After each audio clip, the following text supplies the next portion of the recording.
Yes, General K. Singh ji, Constable Himalaya Singh, thank you, sir. Burma, India, historical and current significance and how things have evolved over centuries. Today, it's boiling. Does the heat also affect India?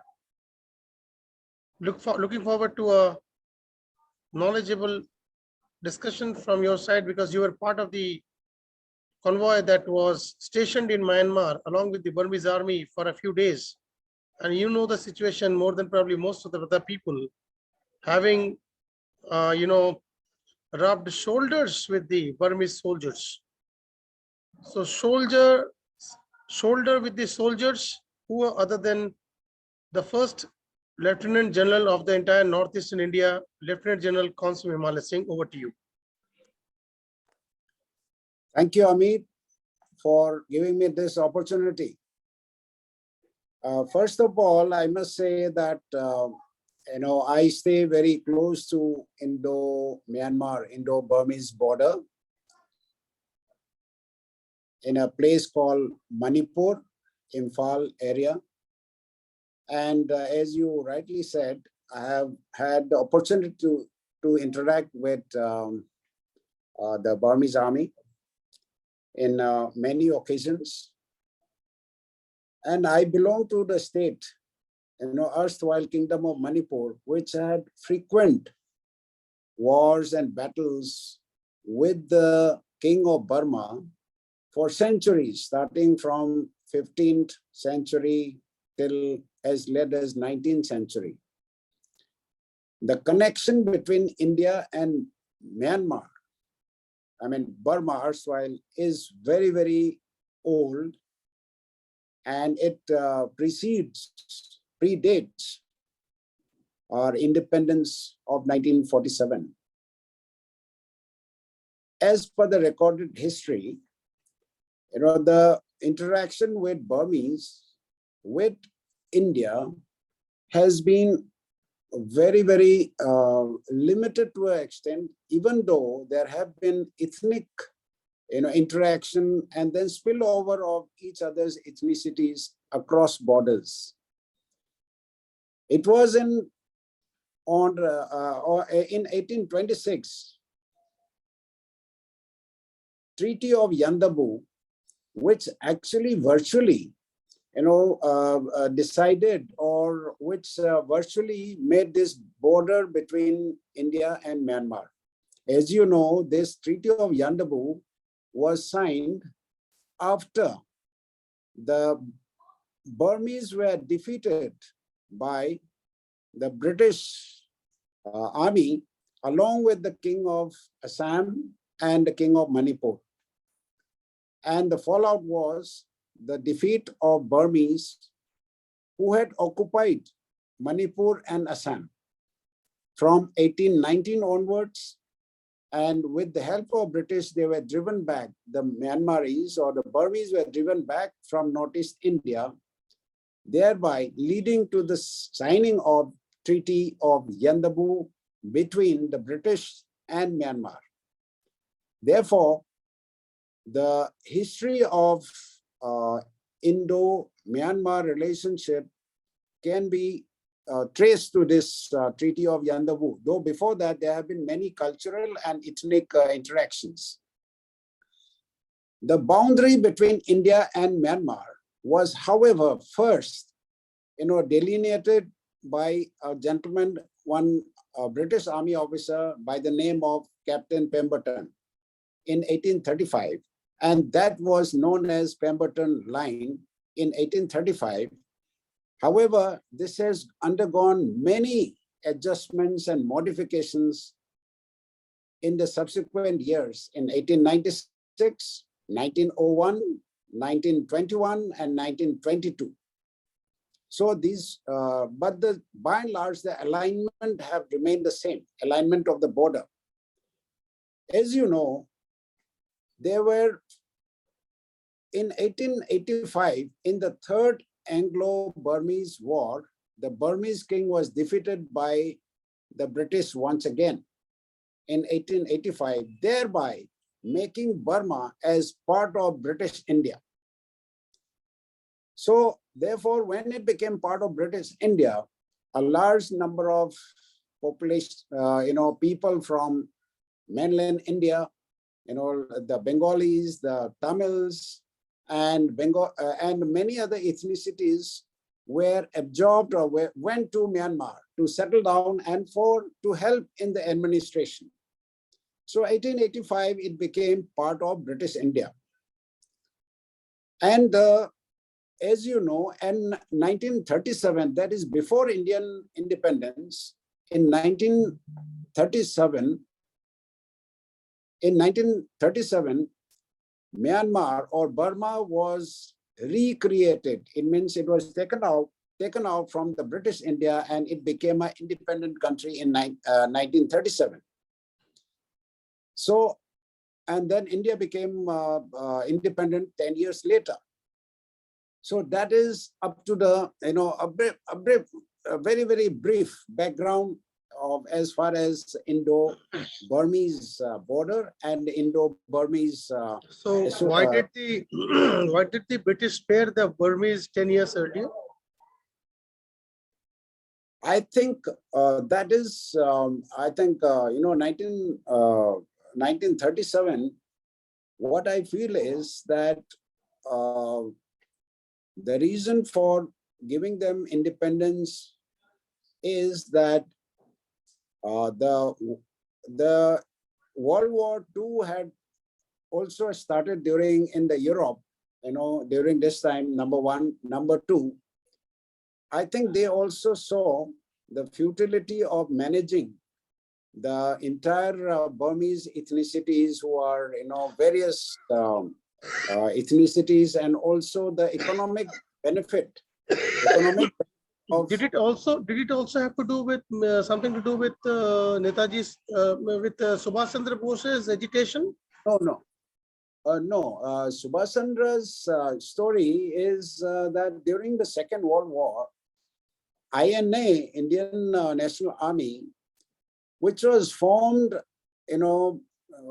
by Raj Bihari Bose, and later on led by Netaji Subhash Chandra Bose, was aligned with Japanese forces. And the Japanese forces had come right up to Manipur and Nagaland during World War II. And INA, that is in support of the Japanese offensive, they had come. That was in 1943. So 1937 was not really related to Netaji Subhash Chandra Bose's INA, that Burmese. So now the present status, what has happened is that, as you know, 4 northeastern states which have been, affected by insurgency, like part of Arunachal, Nagaland, Manipur, and Mizoram. These 4 northeastern states are in the border of Indo-Myanmar border, Indo-Burmese, borderline, which is 1,640 kilometers long. And in this 1,640 kilometers long, the ethnic association, particularly in the between Lusai Hill, that is Mizoram, and up to some extent in Manipur and Nagaland, and also in parts of Arunachal, there is a cross-border ethnic affiliation. So that is why there is an agreement between India and Myanmar in 1967, which is called free movement regime. It means tribes of on both sides, 16 kilometers on both sides, can travel to across without visa, without passport, across, and for a period of 72 hours. It means anyone can come across and go back in this belt of 32 kilometers, from the borders. So that that has given rise, which was signed in 1967, has given rise to a lot of inter border management problems like smuggling and narcotics and golden triangle and smuggling of arms, and also infiltration and shifting population from particularly from Burmese side and to India. So you must have heard that during this crackdown of the military junta, large number of more than 50,000 people came from Myanmar to Mizoram, and about 10,000 odd came to Manipur and Nagaland, little less. So because of this crackdown by the army. And also this belt has multiple number of insurgent groups. Approximate number of insurgent groups on both sides of this border belt will be more than 30 or approximately 35 odd insurgent groups, both fighting in India. Of course, in India, most of them are in either peace talks or in suspension of operations with the Indian army. And also in Myanmar, there is an ethnic war exerting for their ethnic independence, or at least autonomous, for demanding autonomous administration. So this Indo-Myanmar border has become a belt of ethnic war right since 1950s, early 50s, that is soon after World War II. So that is a very, very serious, phenomena which is going on here. But fortunately, the insurgency in Mizoram is, as of today, it has been solved. Then Nagaland, Manipur insurgents, some are in talks, some are in suspension of operations. But more worryingly, in the military takeover of Burma today, is that some insurgent groups are supporting the military, Burmese military, and some insurgent groups of Northeast India are supporting the PDF. PDF is the opposition party to the Burmese establishment as of today.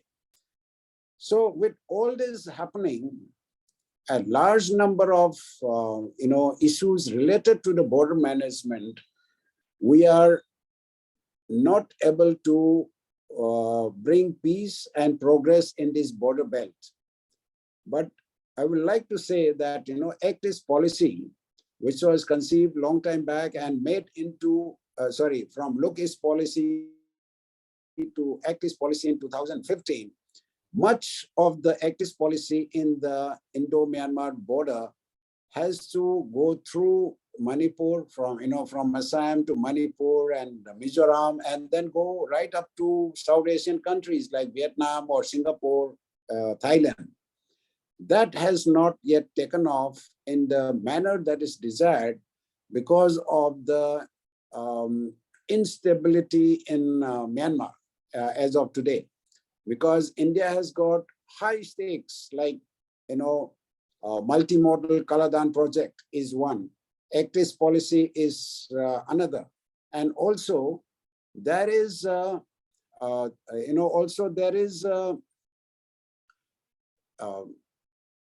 can you hear me? Also the Indo-Myanmar relationship has become very sensitive because of the Chinese involvement, in recent times, because Myanmar has opted for the, that Belt and Road Initiative of China, and the Chinese companies have invested heavily in terms of, gas and and their transportation and various other economic activities. So the Indo-Myanmar relationship is being looked at from the prism of Chinese influence, and it is likely to become a geopolitical power play between India and China in the future. because China requires, or they are in need of these, ports in Myanmar. And we as a strong nation, we cannot allow Chinese facilities and aggressive kind of intent in our Bay of Bengal. So these are some of the issues which is, currently in this. I am of the opinion that though we talk about democratic values and democracy must be restored in Myanmar, but I think we should be a little more practical to ensure that we deal with whosoever comes to power in Myanmar for our own India's progress, because activist policy will be nowhere if Myanmar does not cooperate. Then insurgency issues in the border area, we need help from Myanmar, in every possible way. And also for economic activities in the border areas. For example, there are a number of these trading centers, and where this Indo-Myanmar trade takes place, but they are very, very rudimentary as of now, mostly smuggling. I'll say about 96% of the trade between India and Myanmar must be smuggling. Only maybe 1 to 2% must be through official, official channels. So these are some of the concerns today, and I strongly feel that we must connect and engage the Myanmar army if need be, in order to expedite our activist policy. Then we must engage Myanmar military or whoever comes to power. Do you think China is responsible for the instability in Myanmar currently? Yes, I mean, the answer to your question, to my mind, is that to some extent, I think Chinese are involved, because they are supporting. The Chinese are supporting, United War State Army, USA, which is a very, very strong insurgent groups in Myanmar. They are giving arms. In fact, they are giving arms and ammunition and also other equipment, and politically supporting many of these insurgent groups in Myanmar. Yet they are engaged very, very closely with the Myanmar government, the present military junta. So I have reason to believe that the Chinese will somehow, in some way, will be connected to this military takeover in Myanmar. The issue of Rohingyas? Yeah, Rohingya is a very, very serious international issue. But as of now, what I know is that approximately anything between 1 to 5,000 Rohingyas might have sneaked into Northeast India, but with the very active and proactive border management and also intelligence agencies, I think we have been largely able to prevent large-scale influx of Rohingya to Northeast India.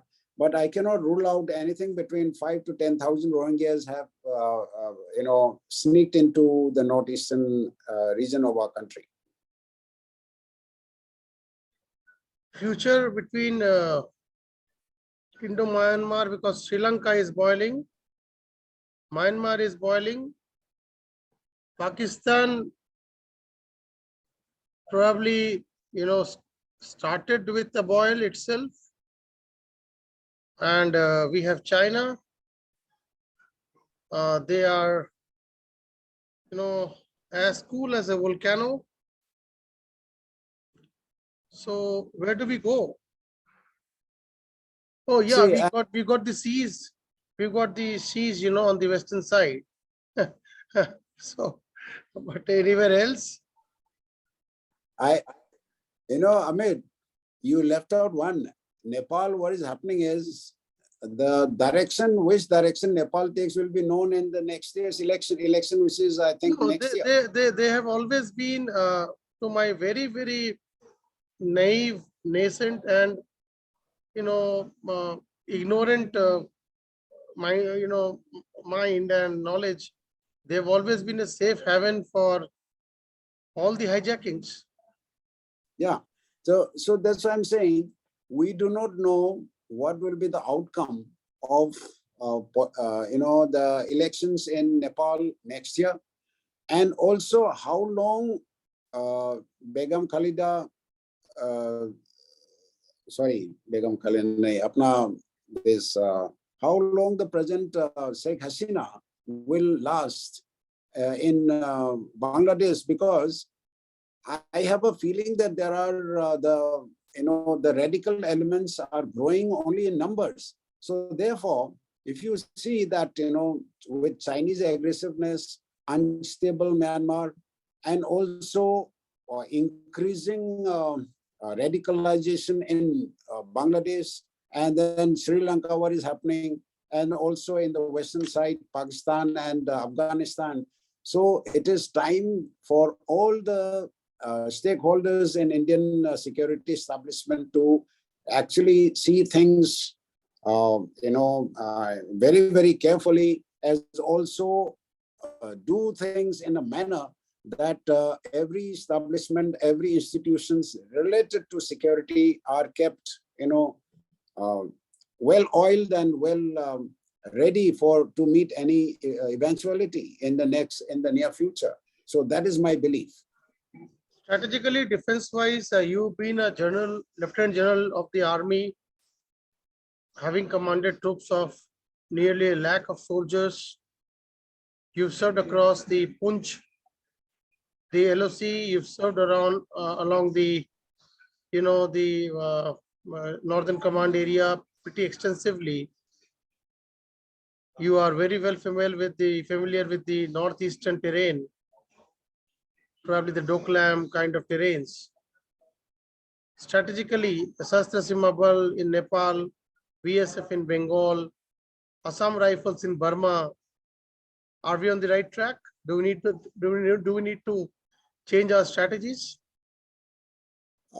That is what I was trying to convey, that because of the security environment around us, there is a huge geopolitical change that is going on in Indians in our neighborhood, and most of them do not appear to me to be friendly to India.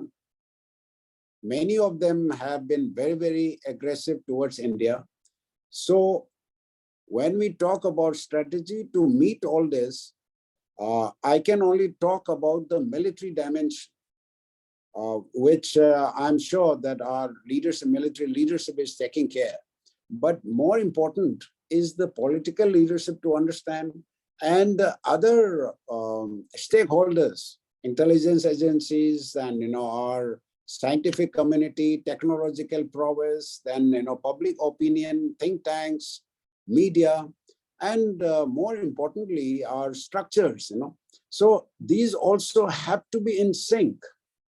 When we talk about our national security, because we need to have a strong economy, we need to have a food security, our human security, internal security, most important. So all these are dealt with by different agencies. So I will strongly propagate and recommend that General strategically recommendations from a military perspective, like BSF, they have extended their boundaries up to almost 50 kilometers. And now they control the Bangladesh boundaries up to 50 kilometers, which was earlier not the case, and the police's jurisdiction is outside that 50 kilometers, if I practically understand it. Those kind of steps, some important steps you would recommend for the Security Advisory Board and the Defense Ministry and Government of India? I think the first and the foremost requirement is to have a national security policy. we actually, as of now, we don't have a national security policy. From the national security policy, the directive to the defense forces will flow. National security directive to armed forces, even that doesn't exist. So therefore, unless you have a policy, which is very, very clearly stated that this is the policy we must follow, all the stakeholders, then only things will start moving. This firefighting system of that, humne baat kar liya, we are in touch and then we work together. This doesn't work in a national security scenario. So I would, one point agenda that, since you are asking me, the recommendation is that we must finalize and issue the national security policy as a first step towards looking into the national security challenges of the future, immediate future. Otherwise, what you mentioned about 50 kilometers here, 50, BSF taken, these are actually tactical moves, and it is the internal security issues, though it has got some ramifications in external security, but external security is, when it comes to actual external aggression, then it is the military. It's the military who has to be, and border security force is only supporting, they will support us, So we must clearly identify and also finalize national security policy from which must draw, all the stakeholders will draw their own security directives. These what will the military do? What will the intelligence people do in terms of this? These must be put in the open domain. If not in the open domain, those who need to know it must be there. As of now, I'm not sure. I don't think, at least I have not come across. So we must have that in the future. I think India's external policy needs to, really gear up fast, because the way things are now dynamically changing in the world order with Ukraine crisis, you can see what Russia did. I'm not advocating it because I do not know much of it. I do not know anything of it, rather. I'm not advocating it, but what Russia did, probably India is not a Russia, but we need to be very careful, because we are probably faced with equivalent, threats across all our regions. India has got a neighborhood which is getting all the more difficult with each and every passing day, as some former ambassador to Sri Lanka was telling me yesterday, that it is absolutely the outcome, or the, it's just the, outcome of the Chinese disenchantment with Rajapakse, which has led to this kind of a crisis and emergency in Sri Lanka. Burma is already on a turmoil. Bangladesh seems to be, somehow we are a little lucky with Bangladesh as of now, but then not for long. If this is the way things are going forward, we need to be sure that we have our policies, we have our, borders in our own control, and we need to take care of our own house, and before it's too late. Thank you, General K.S. Singh. Looking forward to more discussions on Burma and other countries like Sri Lanka in the coming days. Thank you, sir. Jai Hind. Thank you. All the best. Jai Hind.